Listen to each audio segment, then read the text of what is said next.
it's me, Allison. Turn to your reading, Genesis chapter 35. So before I start reading, if we can all just bow our heads and close our eyes in prayer, we will begin. Thank you, Heavenly Father, for another beautiful day. Thank you for giving us another day to just live and be with our loved ones and just look outside and see all of your creation.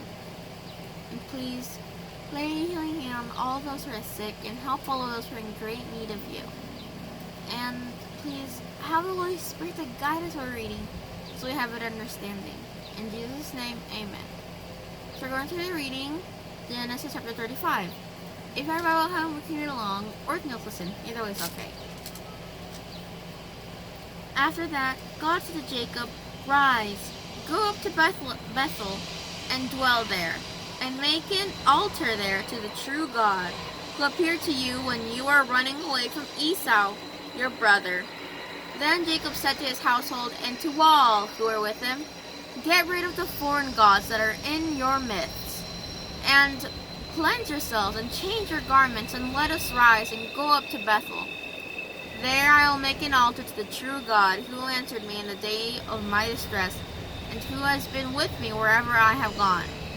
So they gave Jacob all the foreign gods they had, and the earrings that were in their ears, and Jacob buried them under the big tree that was close to Shechem. When they traveled on, the terror of God struck the cities around them, so they did not chase after the sons of Jacob. Jacob eventually came to Luz, that is, Bethel, in the land of Canaan, he and all the people with him. There he built an altar and called the place El Bethel, because there the true God had revealed himself to him when he had run away from his brother. Later, Deborah, Rebekah's nurse, died and was buried at the foot of Bethel under an oak. So he named it Allon Bacuth. God appeared to Jacob once again while he was coming from Padan Aram, and blessed him. God said to him, "Your name is Jacob. Your name will no longer be Jacob, but Israel will be your name." And he began to call him Israel. God further said to him, "I am God Almighty. Be fruitful and become many. Nations and a congregation of nations will come from you, and kings will descend from you. As for the land that I have given to Abraham and to Isaac, to ye I will give it, and to your offspring after you I will give the land." Then God went up from him at the place where he had spoken with him. So Jacob set up a pillar in the place where he had spoken with him, a pillar of stone, and he poured a drink offering on it and poured oil on it. And Jacob continued to call the place where God had spoken with him Bethel. Then they pulled away from Bethel, and while they were still some distance from Ephrath, Rachel began to give birth, and her labor was very difficult. But while she was struggling to deliver the child, the midwife said to her, "Do not be afraid, for you will have this son also." Just as her life was slipping away, for she was dying, she named him Benoni, but his father called him Benjamin. So Rachel died and was buried on the way to Ephrath, that is, Bethlehem. Jacob set up a pillar over her grave. It is the pillar of Rachel's grave to this day. After that, Israel pulled away and pitched his tent a distance beyond the tower of Ader.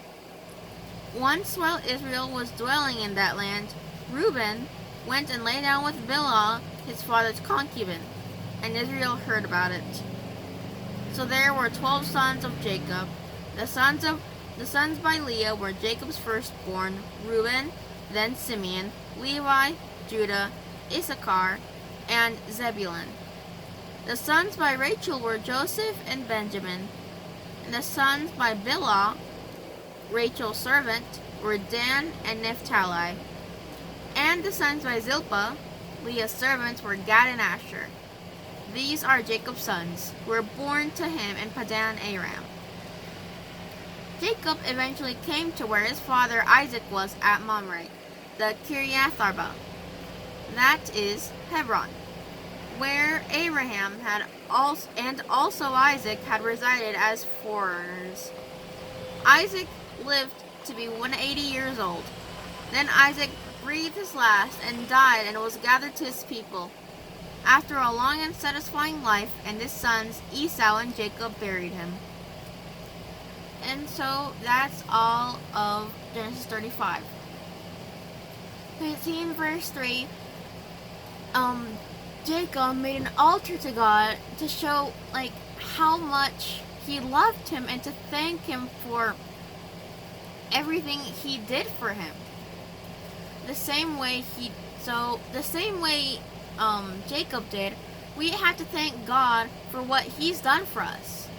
Like giving him thanks in our prayers and with our actions. So that way each action and decision we make is based on what God tells us. And then God blessed Jacob and changed his name.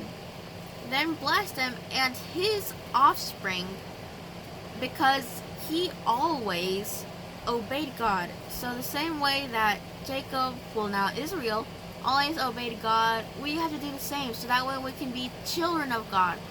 We always love him and obey him. And that's all of Genesis 35. If you have any, questions or comments, just comment them down. If you ever used to, feel isolated or need someone to talk to or lonely, just talk to God. He will always be there for you. And thank you for listening and have a blessed day.